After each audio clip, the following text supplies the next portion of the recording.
Sejam bem-vindos a mais um episódio do Agro de Primeira. Sou Tatiana Scafteles e aqui ao meu lado, Alex Mendes.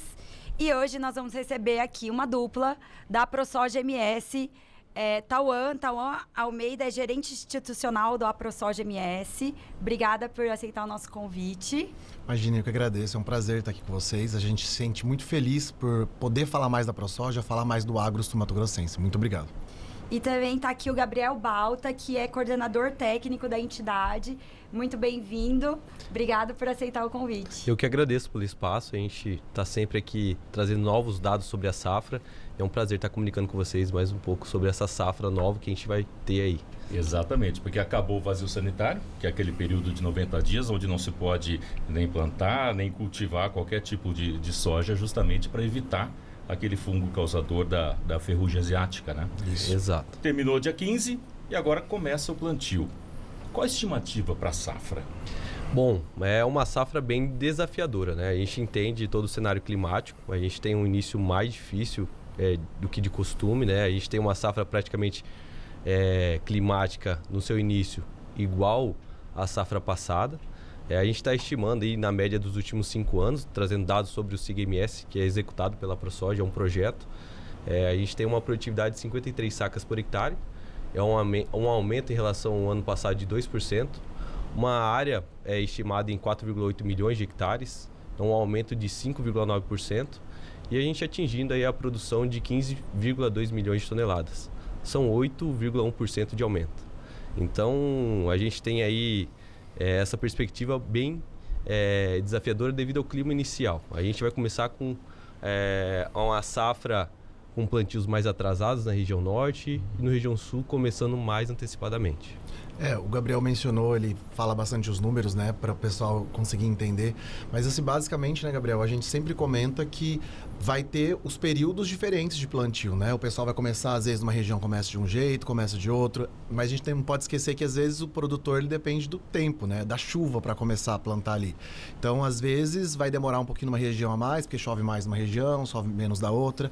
Então, ele precisa ali que o solo fique um pouquinho mais úmido para depois ele voltar a plantar e para começar a plantar, na verdade, né?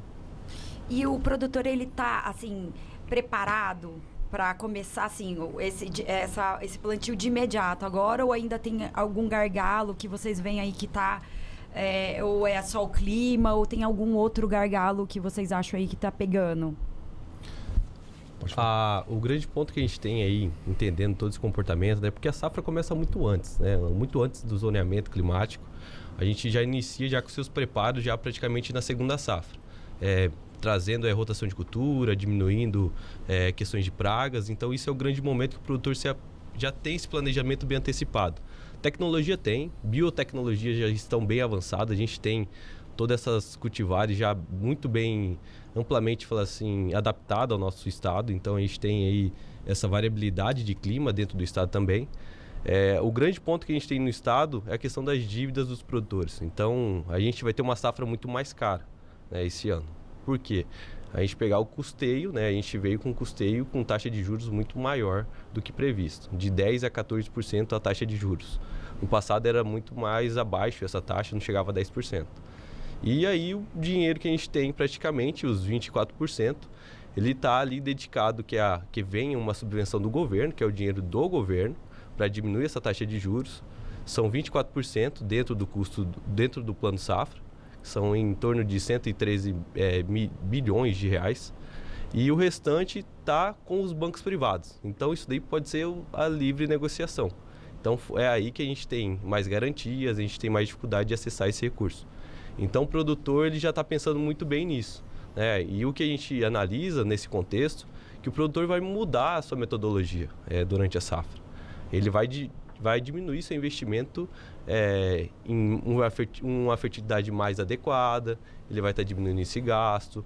Alguns produtos que são têm mais exatidão no controle de pragas e doenças e plantas daninhas, ele vai diminuir esse investimento. Então é um contexto totalmente diferente para a safra 2025-2026. Uma coisa puxa a outra, é meio que efeito dominó, assim. Exatamente. O produtor está mais cauteloso agora, né? A gente pode falar que ele está extremamente mais cauteloso.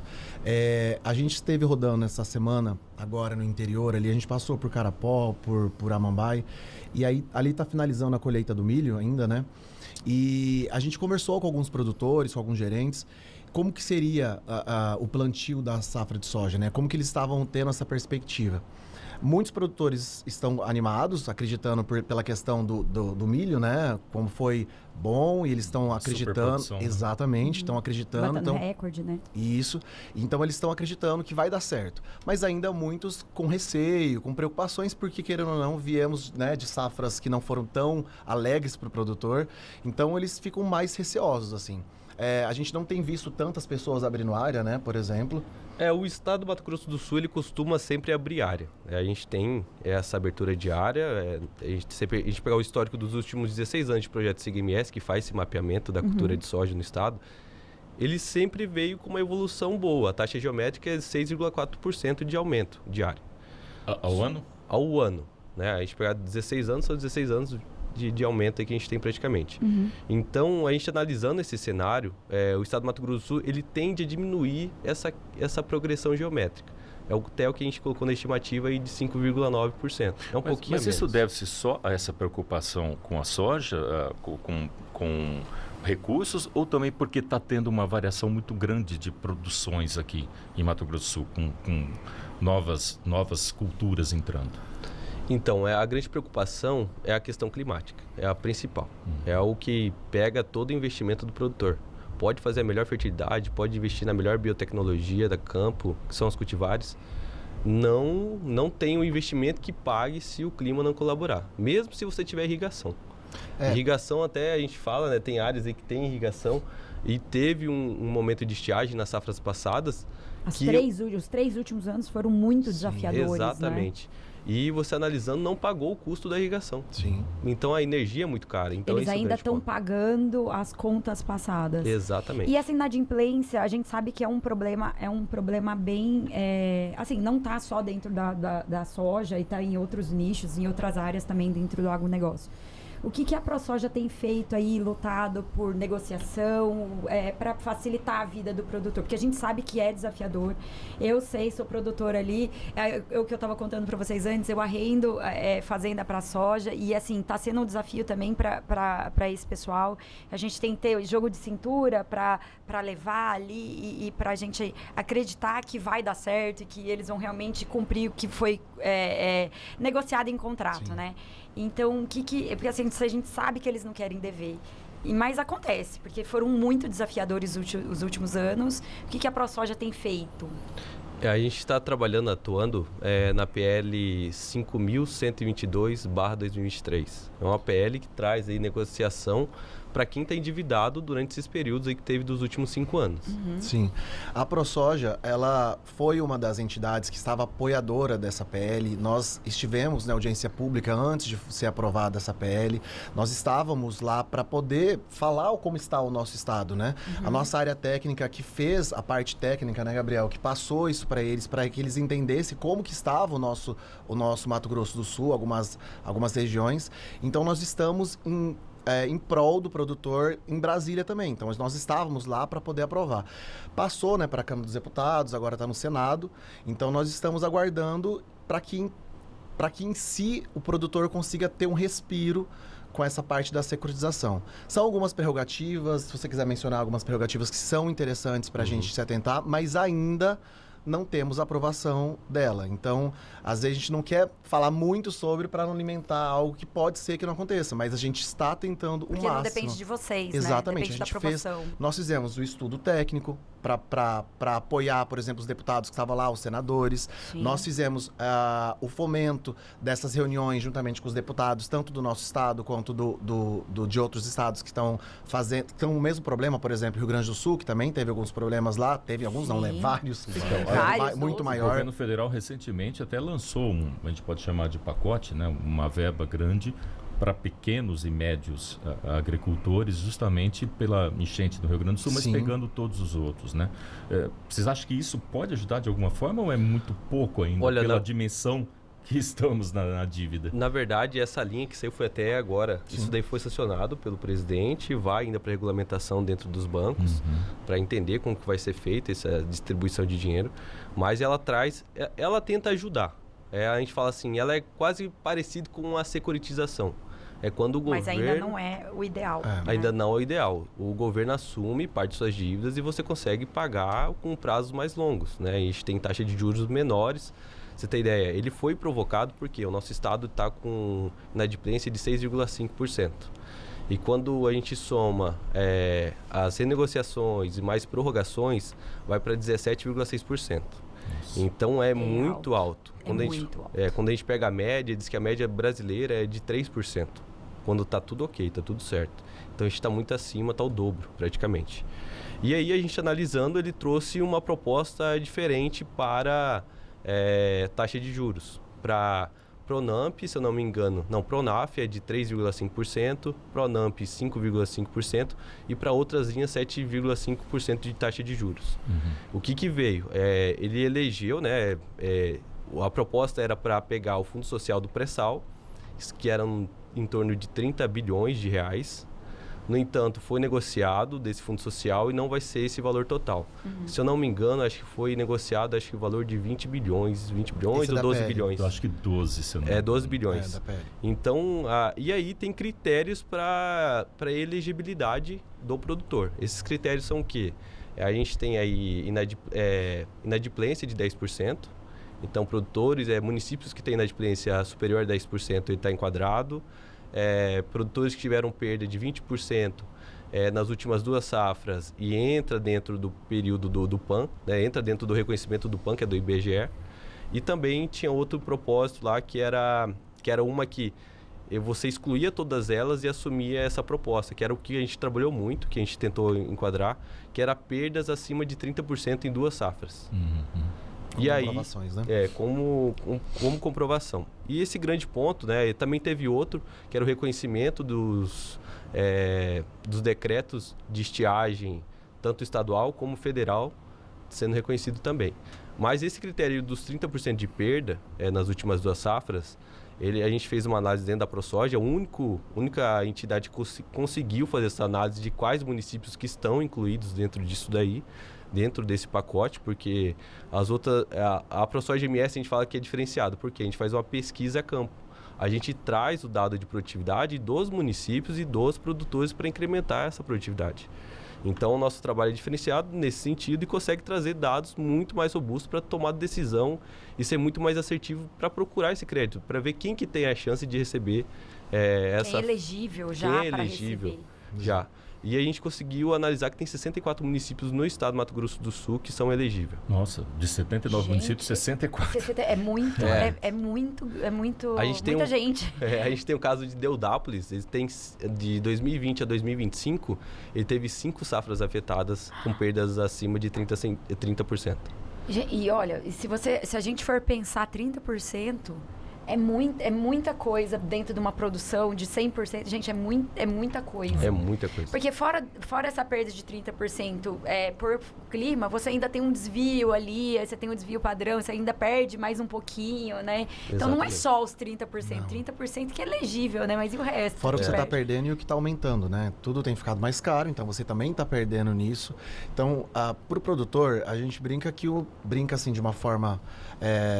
desesperadora, porque você tá brincando, a gente fala que o produtor ele é guerreiro, porque é extremamente guerreiro, porque vem de safras difíceis e continua tentando, continua batalhando, acredita no que faz, acredita no seu trabalho. Continuando no mesmo nicho, né? Continuando na mesma cultura. A gente fala, quem que coloca mais de R$1 milhão no campo e deixa no sol e espera crescer alguma coisa para ser produtivo? Espera o papai do céu mandar chuva ou tirar a chuva na hora certa. Você investe muito. E são pragas concorrendo com a produção, são doenças... E plantas daninhas, tudo concorrendo.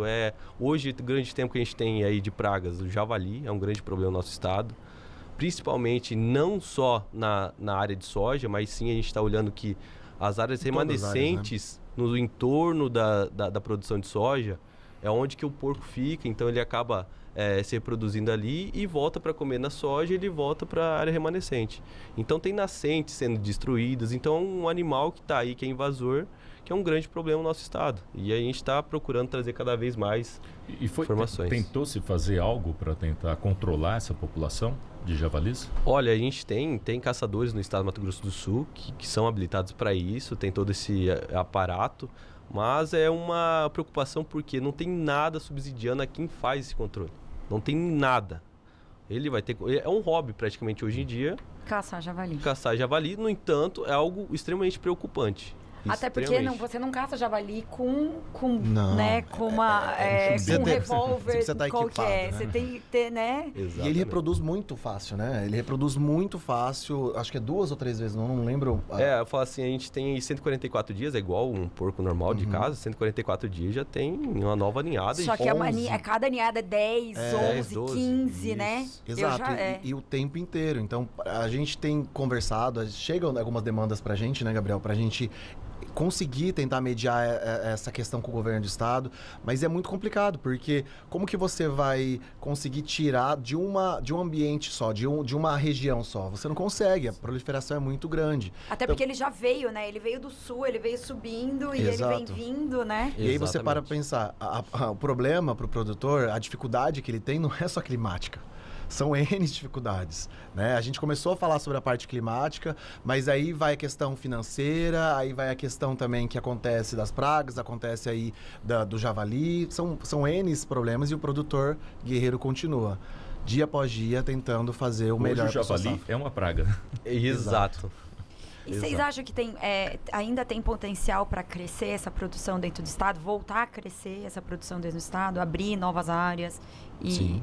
O que precisava para isso? É só crédito rural mesmo, não? Olha, a gente tem uma dificuldade hoje, é o clima, então é o principal. Então a gente analisando todas as áreas, a gente procura a textura de solo melhor, né? O avanço hoje do estado do Mato Grosso do Sul, a gente tem em cima de área de pastagem. Então hoje a gente tem 56% da área que a gente até analisou, a gente fez essa análise, a gente trouxe esse dado recentemente. De 2009 a 2015, a área de soja avançou 56% na área de pastagem. E apenas 4% na área remanescente. Eu vou atravessar o Gabriel um pouquinho. Isso é interessante, eu vou deixar ele continuar, mas isso é interessante para a gente mostrar que o agronegócio, a soja, o milho ali, ele não veio para tomar posse de outras áreas, ele veio para arrumar algumas áreas que estão degradadas. Isso é interessante a gente mencionar. Poxa, a sustentabilidade está aí. Né? A gente entende que, olha o que a soja fez, aumentou a área, mas arrumou o solo que estava degradado, sabe? É interessante a gente mencionar isso, que às vezes as pessoas, né, não pensam nessa situação. E a gente vê o quanto o agro vem melhorando o meio ambiente. É interessante a gente levantar essa... E é muito engraçado, porque essa é uma situação que as pessoas não têm muita noção mesmo. Sim. E, por exemplo, uma das fazendas, nossas fazendas, que a gente arrenda, inclusive, para soja, é na região de Bodoquena. E lá é uma região que, por baixo, ela parece um queijo suíço. Então, por exemplo, na minha fazenda tem muita dolina, que é a mesma coisa que colina, mas para baixo, né? Aqui vocês são agrônomos, provavelmente, né? Vocês sabem melhor do que eu. Então, ela vai abrindo buraco por baixo. E, de repente, assim, começa com um buraquinho, de repente abre um buracão enorme. E a gente só conseguiu resolver depois que a gente arrendou para soja. Porque eles têm maquinário, porque eles fazem... Trataram o solo. Eles trataram o solo e eles só conseguiram resolver depois que a gente começou a arrendar para soja. Porque era uma coisa assim, caía bezerro lá dentro, sabe? Assim, era uma coisa, cabia um trator lá dentro, assim, sabe? Então, são processos que as pessoas não entendem. Então, assim, faz um contrato lá de 5, 8 anos, eles vão melhorando cada terra, cada área, né? E assim, já que você falou a questão da agronomia, o Gabriel, que é agrônomo, eu sou formado em Direito. E eu vou aproveitar esse gancho para poder falar exatamente isso. Eu vim do Direito e quando eu comecei na ProSoja, eu não imaginava tudo isso. Eu vim de outra área, por mais que meus avós era pecuária no Mato Grosso, eu não tinha noção de tudo isso. Então, eu fui aprendendo ali na ProSoja, fui crescendo com a ProSoja e hoje eu vejo quanto o agronegócio, a soja, o milho faz bem para o meio ambiente. Mas é muito ainda falado de uma forma como se não fosse isso, né? Então, eu aprendo muito com esses meninos, com esses rapazes, a gente aprende muito com eles. Eu, né, Gabriel, sou muito curioso, pergunto alguma coisa ou outra, porque não era da minha formação. Mas a gente vem aprendendo o quanto o agronegócio tem melhorado, igual você falou, melhorou o solo, colocou os nutrientes necessários para conseguir fazer a produção e aí, consequentemente, o solo ficou mais sadio, ficou mais rico, né? E retém carbono, aí bom, Exatamente. aí a gente vai para vários desdobramentos. Exatamente. Então, a gente estava falando que é só o crédito, então... Não, o grande ponto é o que? A questão climática que a gente tem, é o principal efeito. A gente tem textura de solos hoje no estado que são adequadas, tem ainda. A ProSoja MS estima que a gente tem praticamente 1 milhão de hectares que estão em boas condições, são áreas de boas aptidões, são solos com textura adequadas, então é 1 milhão de hectares praticamente, que podem receber um avanço da soja que está, mais apta a receber nesse momento. Esses que ainda não tem soja. Que não tem soja, são áreas de pastagem. A gente acredita muito nisso, a gente tem o nosso incentivo maior da classe é fazer esse avanço em área de pastagem. Por quê? O custo é muito menor. Primeira coisa, o custo é muito menor. A gente sabe que o meio ambiente está ali e cada momento a gente tem uma sustentabilidade mais adequada, então a gente também fora a questão ambiental, a gente tem um lado social também que a gente pensa muito. Sim. Então, todas essas regiões que a gente tem no estado, Mato Grosso do Sul, têm características diferentes e o cerrado, que é o predominante do nosso estado, ele está adequado para isso. A gente tem ainda perspectiva de aumento. Se a gente pegar a revista Land, que traz dados aí de perspectivas internacionais, ele fala que a gente tem, para abrir soja, praticamente 4,3 milhões de hectares. Então, são praticamente aí mais de 5 milhões de hectares, né, que a gente tem praticamente para abrir no estado do Mato Grosso do Sul, em pastagem. Então, isso daí o estado ele está caminhando para um lado certo. A gente tem um incentivo na irrigação que está começando. Isso daí, praticamente toda a região do Paraná, do Rio Paraná, a gente consegue fazer o plantio de soja com irrigação. Então, é uma área extensa que tem que ser muito bem aproveitada. Dá para se aproveitar a energia solar para isso? Pode sim, exato. Existe incentivo nesse sentido? Existe. E praticamente toda a parte de irrigação que tem no agro hoje em dia é voltado com a energia solar, porque é muito caro, né? Para se irrigar é muito caro. Sim. E pelo menos você tem que ter, quando você vai fazer um projeto de irrigação, você tem que ter o consumo mínimo, senão nem disponibiliza um ramal de energia para você. Então a gente tem toda essa análise que tem que ser feita, né? Então hoje o estado ele está apto sim para expansão e a gente tem bastante área para expandir. A gente tem praticamente hoje 16 milhões de hectares de pasto no estado. Mas o que ele falou, às vezes, pela questão do crédito, basicamente é que o produtor veio de safras difíceis e, por vir de safras difíceis, aí a questão do clima, o crédito demora, às vezes, a chegar, ele não consegue. Então, são várias coisas, não só o crédito, né? Mas se a gente parar para pensar... Porque deu um tremendo de um azar, né? Porque pegou o clima. Aí vem os juros altíssimos, né? Não tem dinheiro no mercado para emprestar. A variação de dólar também, que impacta muito, né? Muita coisa agora, jogando nem tanto contra, mais, né? Nesses últimos anos. Quando se tem uma crise nesse sentido, buscam-se soluções, né? Exato. O que tem se feito para tentar driblar isso? Por exemplo, ter mais produtividade, com mais tecnologia? O que tem se buscado? Ou ainda estão pensando? Porque estão ali no olho do furacão, agora que a gente vai começar a pensar nisso.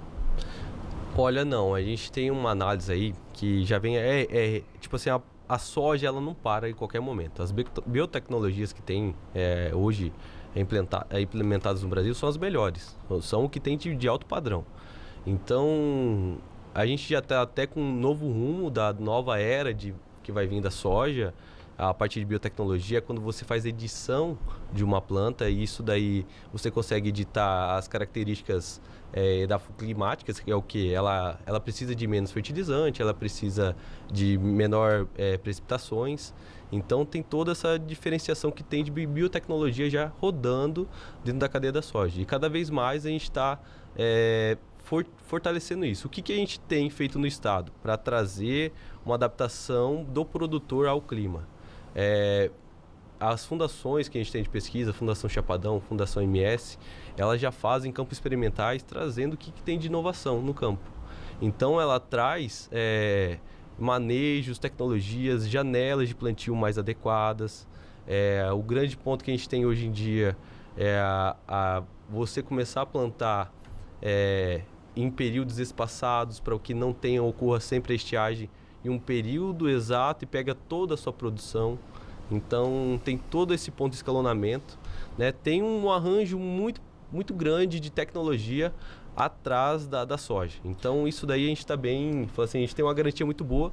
O problema são as questões climáticas e o que a gente vem acompanhando de inadimplência. Isso daí é o grande ponto que a gente vem desanimando o produtor e isso é o grande ponto que a gente vai vir futuramente bater muito forte sobre isso. Porque a questão de dar garantias ao produtor é o que ele precisa nesse momento. Ele precisa ter falar assim, a gente não pode deixar a dívida para o filho dele. A gente tem que deixar a dívida parar ali com ele e assim ele ter uma boa safra com as novas gerações sendo muito mais produtivas e gerando ganhos. O que tem sido feito políticas públicas. A ProSoja, ela, juntamente com o governo do estado, a proximidade é ótima. A gente tem fomentado isso com o governo do estado.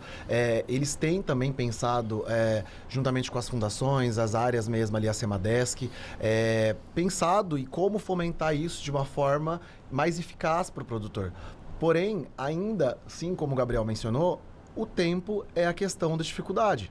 Aí a gente pensa na questão da irrigação, igual o Gabriel falou, as janelas também de plantio, tem várias questões. Mas ainda assim, o que a gente pode falar é os estudos técnicos que foi mencionado. As fundações, tanto ali em Chapadão quanto em Maracaju, fazem, não é só nas regiões delas, é legal a gente falar isso, né? Não é só em Maracaju, não é só em Chapadão. Eles fazem as áreas experimentais em outros municípios, então eles estudam o solo, então tem sido feito isso, né? A gente tem movimentado isso, a ProSoja é mantenedora dessas fundações, a gente está trabalhando junto e a gente acredita que realmente a gente vai conseguir, mas não é uma receita de bolo. Eu não consigo te passar uma receita de bolo, são várias coisas para poder fazer dar certo, né? É o tempo, é o solo, são N coisas. Pensando em mercado, né? Muito se fala as taxações, né, dos Estados Unidos, negociações Estados Unidos, China, né, a pressão do Trump com a China e de repente a China pode começar a comprar soja dos Estados Unidos em grande quantidade. Isso preocupa a gente? Olha, até julho a gente tinha essa preocupação, né, muito forte sobre essas compras, né? Julho a gente pegou o dado lá de julho para entender como era essa exportação. A gente já faz esse acompanhamento direto. Cerca de 96% do que a gente exporta do estado do Mato Grosso do Sul é para a China. Então, e 4% para outros países. A gente analisando o contexto... Vai ser muito significativo, né? A gente analisando o contexto de agosto, deu uma esperança, porque parece que está acontecendo uma retaliação da China nos Estados Unidos. Então, 85% da compra de soja deles foi no Brasil. Então, esse dado atualizado aí traz uma esperança. Fala assim, ele vai começar... tentar retalhar os Estados Unidos, talvez, como ele saiba que aqui a moeda tem um valor menor, agregado, e ele consegue fazer essas mediações. Pode que no futuro a gente acredita que em si, em torno de 20% ele deixe de comprar do Brasil, porque ele tem relações com os Estados Unidos. Cumprir, né? Ele precisa disso, porque quem compra a matéria-prima da China, em grande parte, é os Estados Unidos. Então, um grande ponto é isso, e a gente tem a longo prazo, a ProSoja analisa muito bem esse cenário, porque o produtor do estado do Mato Grosso do Sul não pode mais pensar só em exportar. Então, esse é o grande ponto. A gente estava, acho que talvez na metade ali de agosto, acho que foi que a gente foi para a Embrapa Soja, né? Isso foi muito comentado lá. A gente foi na Embrapa Soja num evento que estava as lideranças... Embrapa Soja em qual região? Londrina. Londrina? Isso, nós estávamos lá. E nesses 2 dias de conhecimento que a gente foi lá, a gente estava trocando de conhecimento com o pessoal e foi falado bastante disso, né, Gabriel? Exato. E as preocupações que as entidades, que os produtores, como vai ser se isso acontecer? Qual é o nível de preocupação que a gente vai ter? Foi falado N coisas, para a gente começar a se preparar internamente. O grande ponto é o quê? O que a gente tem que começar a pensar como produtor? Hoje em dia a gente só exporta o que é de valioso, o que é a proteína, assim, in natura praticamente.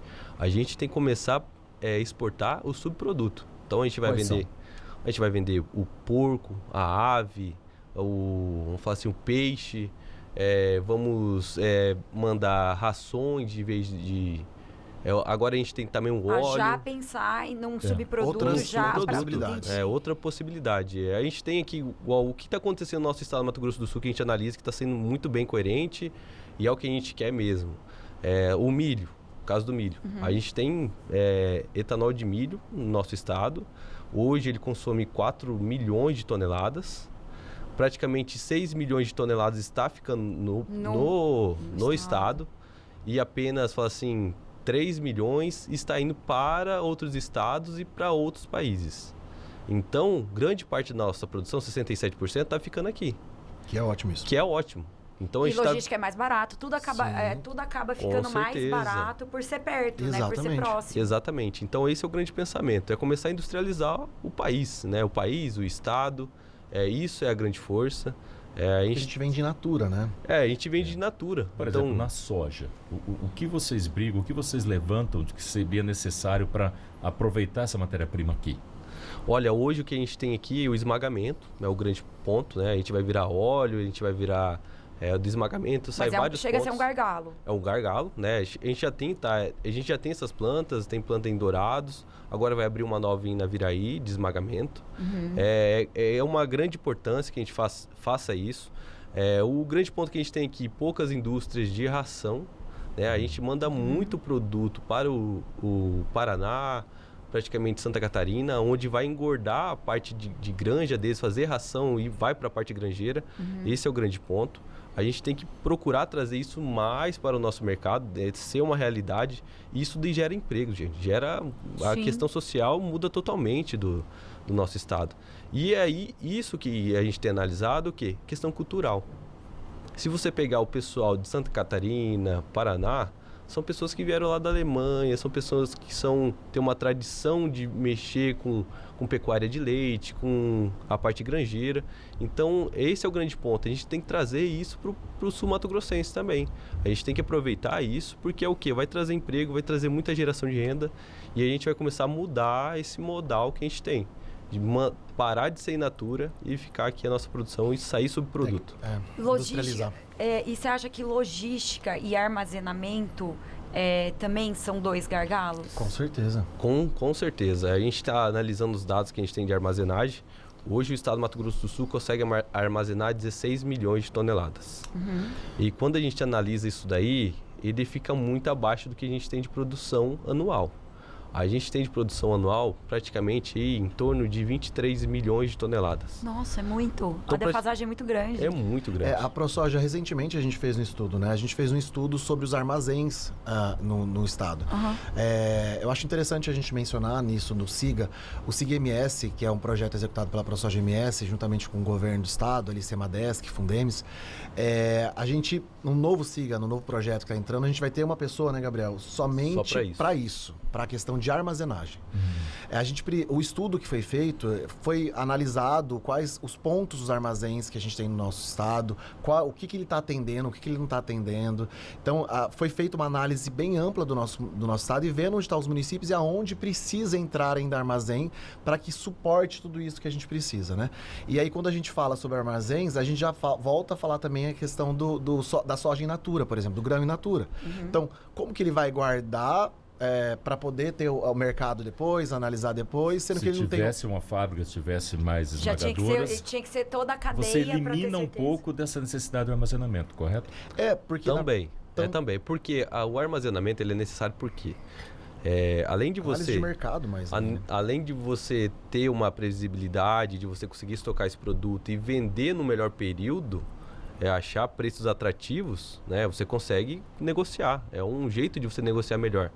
E fora que a qualidade do grão você consegue preservar também. Se você quer fazer uma exportação... Como se tivesse sido colhido ontem, por exemplo. Você tem um padrão de exportação. Padrão para ficar em forma nacional é outro padrão. Então, a gente tem essa diferenciação.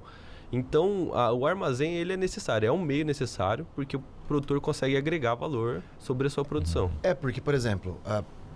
o armazém, você vai ter como colher e guardar. Se não tem um armazém, o que você faz? Você colhe, coloca dentro do caminhão e vai vender. Você não espera o tempo, você paga o frete mais caro, você não consegue esperar até o valor melhor que você quer. Então, assim, os grandes produtores conseguem fazer isso. Mas, às vezes, quando não tem ali um armazém próximo, e se você não tem bom planejamento ali, às vezes você acaba tendo que vender. E aí é o valor que tem do mercado, é o valor do frete que está ali na hora. E o que é necessário? Tem incentivo para a construção de mais armazéns, é isso? Tem incentivo, tem linha de crédito. Precisaria ter mais? Precisava. Precisa ser muito mais fácil você... Hoje o crédito, a gente entende que ele o quê? Tem muita burocracia, né? Além de garantias. Agora ele ficou muito pior porque tem muito mais garantia. Então, você tem ideia, agora o zoneamento, se você não tiver o zoneamento de risco climático elaborado pela Embrapa, pelo Ministério da Agricultura, para o seu município, ele não consegue liberar o crédito. Sim. E antigamente não era uma obrigação. Agora é obrigatório. A gente tem até um caso da cana que a gente encontrou em um município que já é produtor de cana, já tem 22 mil hectares de cana, e ele não consegue pegar crédito mais por causa disso. Então, essas garantias que vão acontecendo quando vai mudando o plano safra, isso daí traz N barramentos ao produtor. Então, barra o produtor de fazer muita coisa. Então, a gente tem analisado isso, é uma grande preocupação. Ele tem que ser mais facilitado, ele tem que ser mais...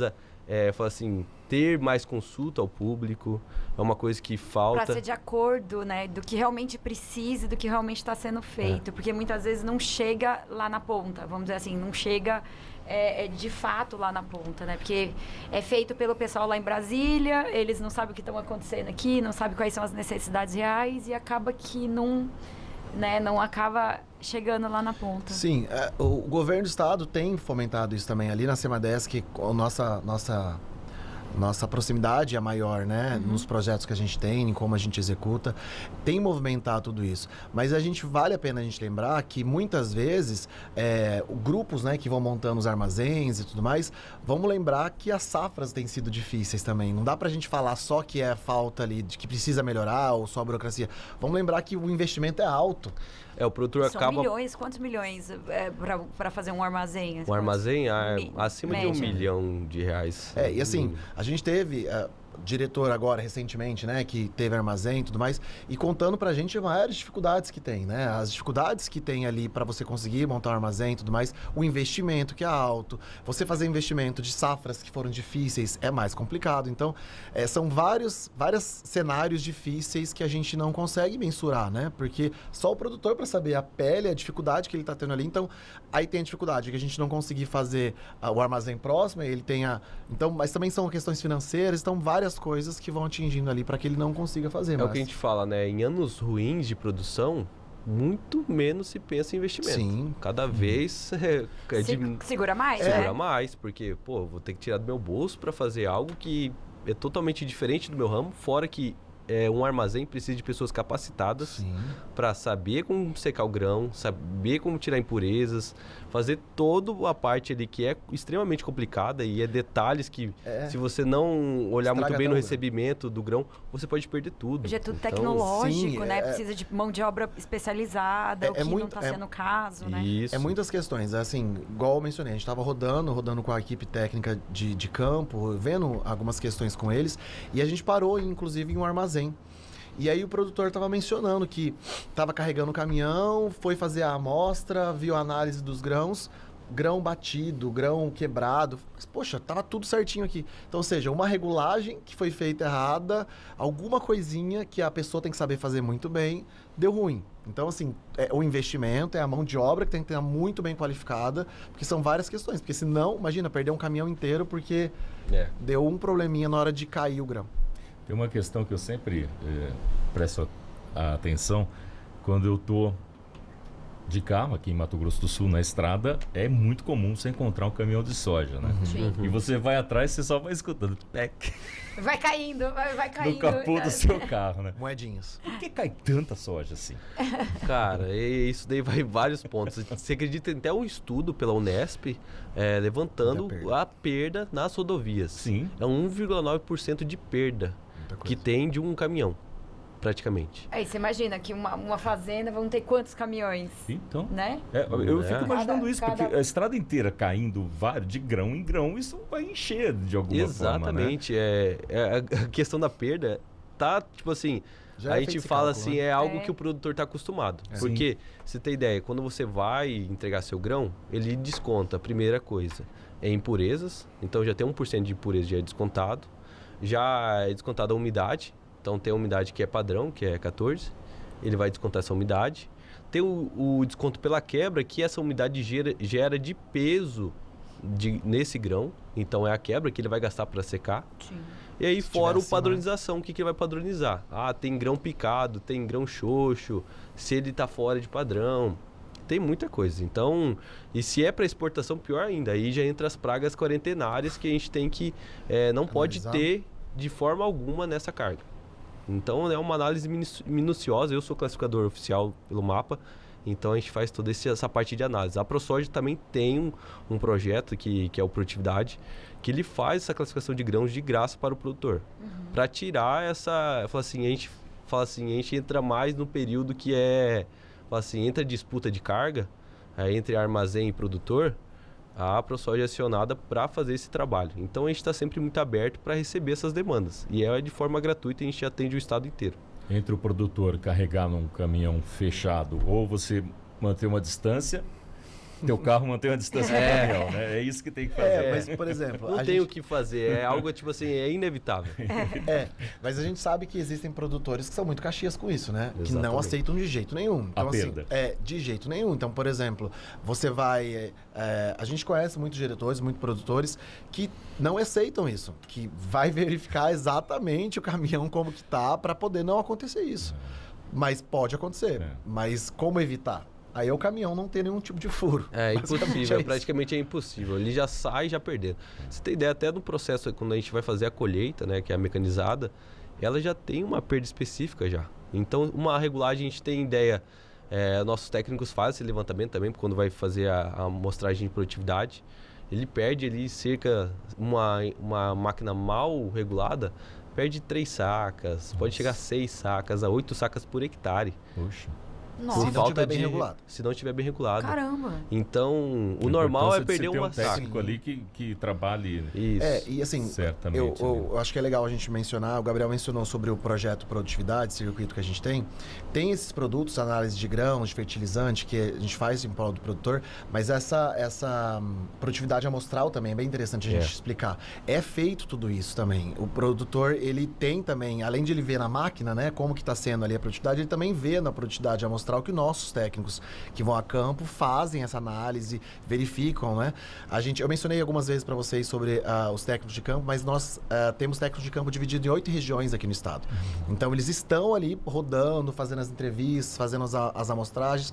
Então, é interessante a gente mencionar isso, que a ProSoja está em cima, né? Para poder ajudar o produtor, para poder apoiar. E essa é uma das análises que a gente faz. E eu acho que se você conseguir explicar para eles, Gabriel, como funciona a perda, a análise de perda que eles fazem ali. É um quadro que você faz atrás da máquina, onde ela passou na linha de colheita. Então, tem uma linha de colheita, ela passa ali.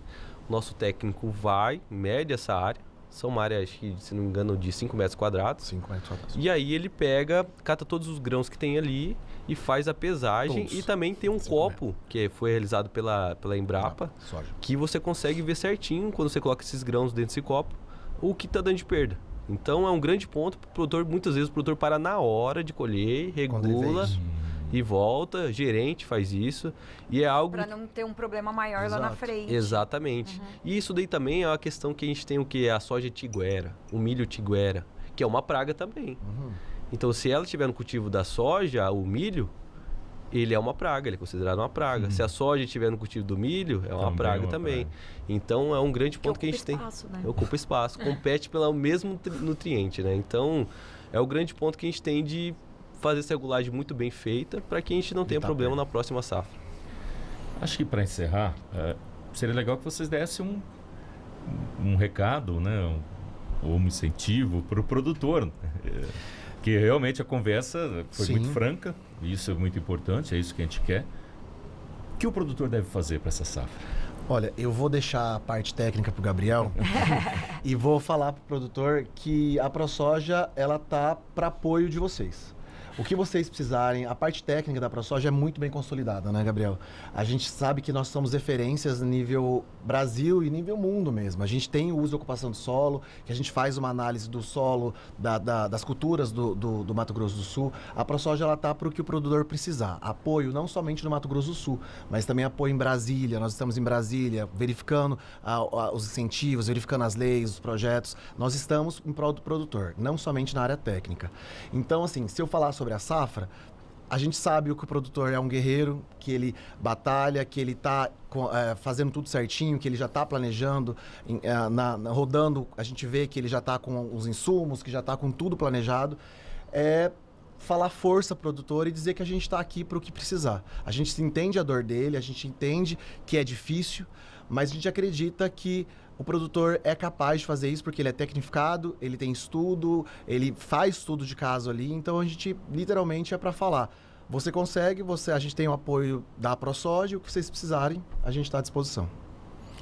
Nesse momento, eu acho que a gente tem que destacar a resiliência do produtor sul-mato-grossense. Então, é o grande ponto que a gente tem hoje no estado, é essa resiliência, né? A gente tem, praticamente, nas últimas 5 safras, a gente teve 4 safras de perda, praticamente 4 ou 5 safras, dependendo do município. É um grande ponto que a gente tem. E agora essa safra 25-26, a gente acredita que o produtor tem que ser mais cauteloso, né? Olhar muito bem as suas metodologias, verificar suas máquinas se estão apostas mesmo para efetuar esse plantio. As regulagens têm que estar em dia, a gente sabe isso. Atuar num calendário que a gente tem até dia 31. Se você tem seguro rural, está atento às questões do zoneamento. Então, muitas áreas não podem semear em certos períodos. Então, a gente tem toda essa análise para que não perda esse seguro rural. Então, a gente tem até 31 aí praticamente no nosso estado para fazer esse plantio. A gente sabe que vai ser uma safra complicada, a gente tem uma temperatura muito acima, então isso é um grande ponto.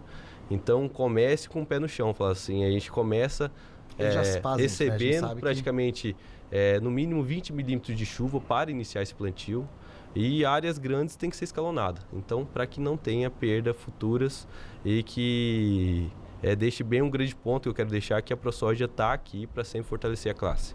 A gente vai estar sempre procurando o melhor que tem para o produtor e maneiras de a gente estar saindo dessa inadimplência, saindo dessas dívidas. O produtor pode ir lá na ProSoja, ser recebido pela nossa equipe técnica, que vai estar sempre explicando ou trazendo dados para que ele possa tomar a decisão mais sábia. E não só na parte técnica. Lembrando que, às vezes, o produtor não consegue chegar no governo do estado, no Senado, e a ProSoja está aí para isso, para representá-lo, não somente no Mato Grosso do Sul, no nível Brasil também.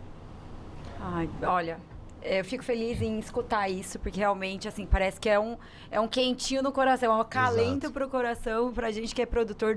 Não sou produtora de soja, mas estou diretamente ligada ali.